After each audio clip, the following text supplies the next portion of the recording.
Bueno, impactantes las cifras que revela este nuevo informe del Observatorio de la Deuda Social de la UCA, de la Universidad Católica Argentina, que conocimos en las últimas horas, que habla de 1.400.000 nuevos pobres. Bueno, al respecto de este tema, podemos pasar a dar algunos de los detalles que ha revelado este informe, que habla de la cantidad en que se incrementó la indigencia también aquí en la República Argentina. Julián Guarino, sí, para hablar de los detalles del informe aquí con nosotros. Hola Julián, buen día. ¿Qué tal? Buen día. Bueno, preocupante lo que son los datos que está dando a conocer la Universidad Católica, la universidad que calcula lo que son los niveles de pobreza e indigencia en los últimos años, realmente en los últimos 15, 20 años, un informe muy prestigioso y que revela primero que desde fines del año pasado a esta parte del año, y atención porque el dato es al primer trimestre del año, sí, es decir, todavía se está tomando hasta el mes de marzo, con lo cual, digamos, esto va a abrir obviamente proyecciones, hay 1.400.000 personas que pasaron a ser pobres,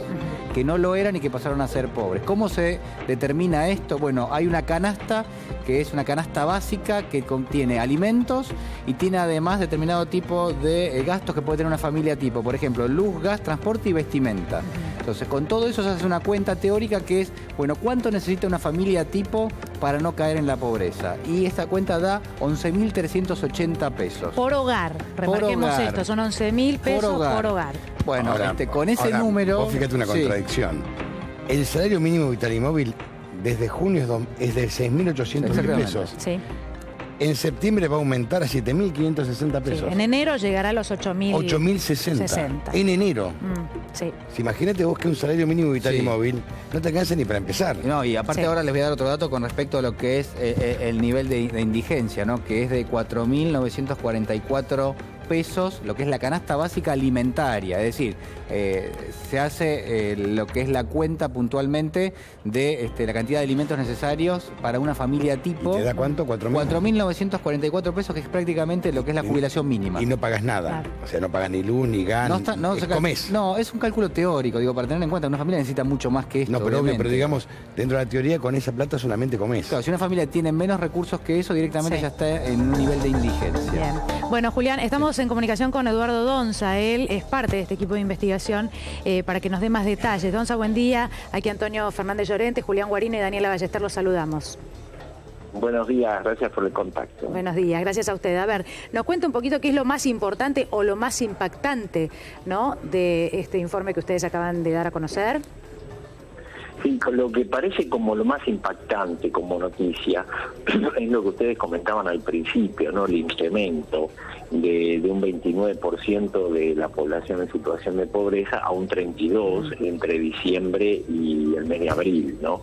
Sí. Eso, bueno, es consecuencia de un poco la aceleración del aumento de precios, que ya venía una inflación importante por parte de la devaluación que se transmitió a precios.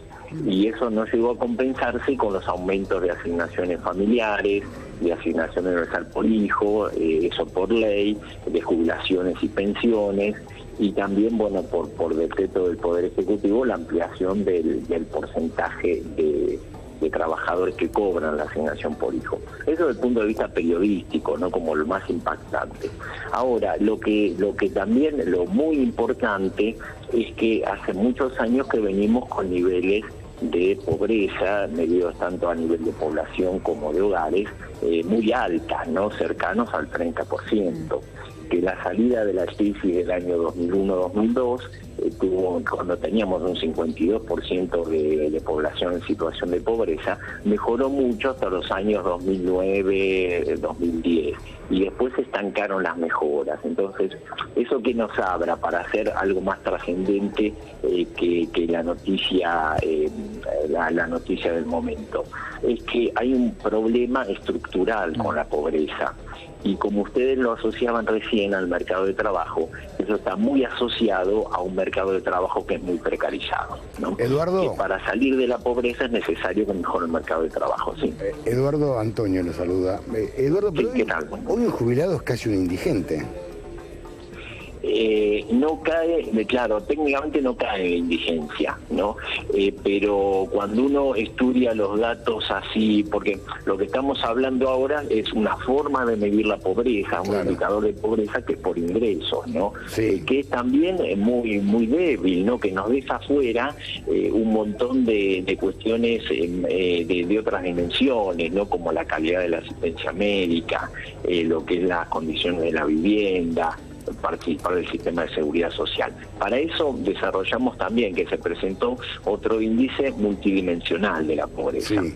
Pero volviendo a lo que usted dice, pensemos desde los estudios más de tipo cualitativos, que si con una jubilación mínima un jubilado tiene que pagar las expensas, pagar los servicios, vivir, ya no le alcanza, ¿no? Y que tenemos por un achatamiento de los saberes del sistema de seguridad social, gran parte de los jubilados, más de la mitad, que ganan la mínima, ¿no? Donza, entonces, sí. ¿Qué tal? Guarino lo saluda. ¿Qué tal? Encantado. En el informe se menciona el impacto que ha tenido la inflación por un lado, la suba de tarifas por otro, pero también se menciona la ineficacia de medidas de contención que en principio habría tomado el gobierno. Este dato, digamos, ¿cómo lo entienden ustedes? A ver, lo de las tarifas no está en el informe, porque los datos del 32% de pobreza son a nivel en el mes de abril, que todavía los aumentos tarifarios no se habían dado. Lo que sí marca el informe es lo que usted dice, lo importante y lo atento que tiene que estar no solo este gobierno, sino todos los gobiernos, de la situación de los más pobres, ¿no? De los que menos posibilidades tienen en la sociedad. Y en ese sentido, ¿cómo tendría que traducirse? Que, por ejemplo, las tarifas sociales, ahora que puede ser un inconveniente el pago de los servicios domiciliarios, que las tarifas sociales tienen que ser eficientes, es decir, llegar a todos los que lo necesitan. En teoría, ese 30% de población en situación de pobreza tendría que tener una tarifa social, y entonces no le tendría que estar pegando el impacto de los tarifazos, o hasta en algunos casos tendría que pagar menos de los que viene pagando. Pero Eduardo, también hay una realidad, ¿no?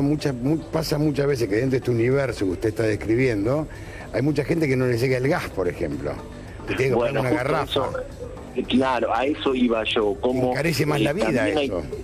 Claro, encarece muchísimo más, muchísimo más. Y sobre todo que son los que más necesitan. Claro, que precariza, ¿no? Entonces, muchísimo.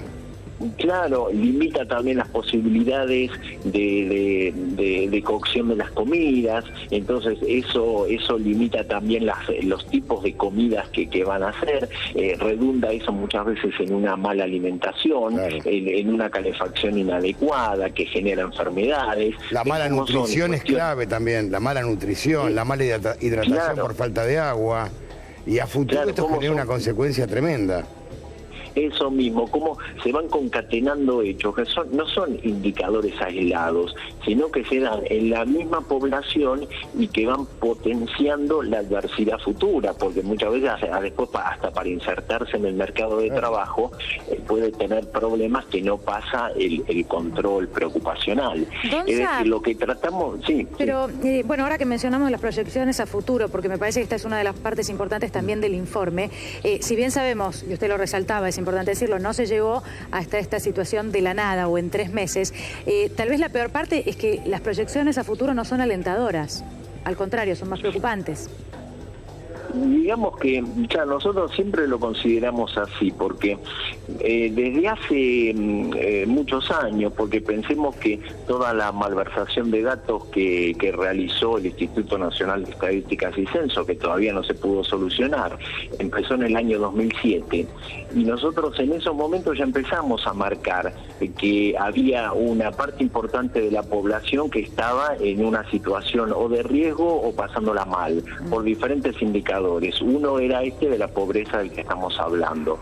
Y hablábamos también de que había cuestiones estructurales y que había que hacer políticas específicas para resolver esas cuestiones estructurales. Ahora, cuando eso se cotejaba con un discurso que medir la pobreza era estigmatizar, o que Argentina tenía menos pobres que Alemania, entonces las políticas públicas no se orientaban tal vez a otros lugares, pero independientemente de lo anecdótico ya a esta altura, lo que hay que tener en cuenta que las políticas públicas son muy importantes para vastos sectores de la población, que el 30% de los hogares actualmente están recibiendo algún tipo de subsidio del Estado.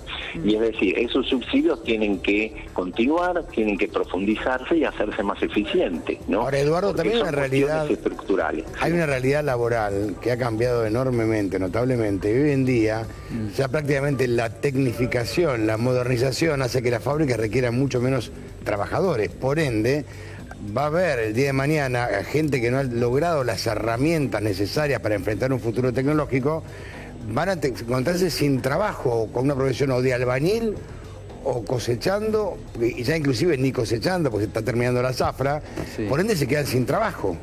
Es un futuro negro. No, pero Antonio, yo me subo a tu comentario y quiero también marcar algo con respecto a esto, me parece importante, justo con lo que vos mencionás, que es que en el informe, hablando de esto, pero puntualmente también de lo que ha pasado en los últimos meses, la caída en el mercado de empleo, el debilitamiento del mercado de empleo, ha generado un sector que nosotros lo comentábamos en la radio con Agustín Salvia. Él decía, hay 2 millones de hogares que no cuentan con tarifa social ni subsidios.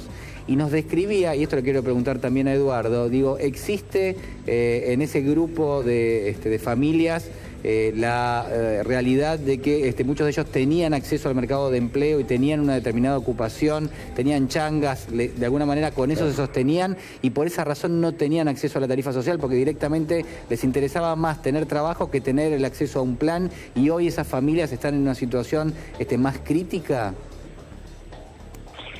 Sí, es posible que ocurra algo de eso en algunos sectores, ¿no? Nosotros no tenemos registro todavía, porque ahora estamos actualmente haciendo el campo de los datos del 2016. Lo que pasa es que hay indicadores como este del mercado de trabajo que reaccionan muy rápido a lo que son los sacudones económicos, ¿no? Todavía no sabemos si lo tenemos que llamar crisis o no, es decir, si continúa en el tiempo. Claro. Es decir, venimos con un mercado de trabajo precarizado, con si uno considera a todos los trabajadores, un 50% que no participa del sistema de seguridad social, cuando considera a los asalariados un 30% que tiene un trabajo no registrado. Y uno de los problemas de Argentina y de los países periféricos, ¿no? Como Argentina, es que tiene un sector informal muy desarrollado, ¿no? Casi la mitad de los trabajadores están en el sector informal, que tienen bajos niveles de productividad, que tienen salarios muy bajos, que no están insertos. Es parte de una tendencia mundial, como decían, ¿no? Como cada vez se necesita menos mano de obra. Claro, y es un desafío para todos los países, no solo los países, para los países centrales también, ¿no? Es un desafío y en Argentina, bueno, se vio como a partir del 2009 se tuvo que aceptar que el mercado de trabajo no era un buen distribuidor de los recursos y hacer un sistema de seguridad social más fuerte, como la asignación universal por hijo, que no pasa por el mercado de trabajo, ¿no? Donza, gracias. Bueno, muchas gracias a ustedes por el contacto y también a los televidentes. Esto ocurre.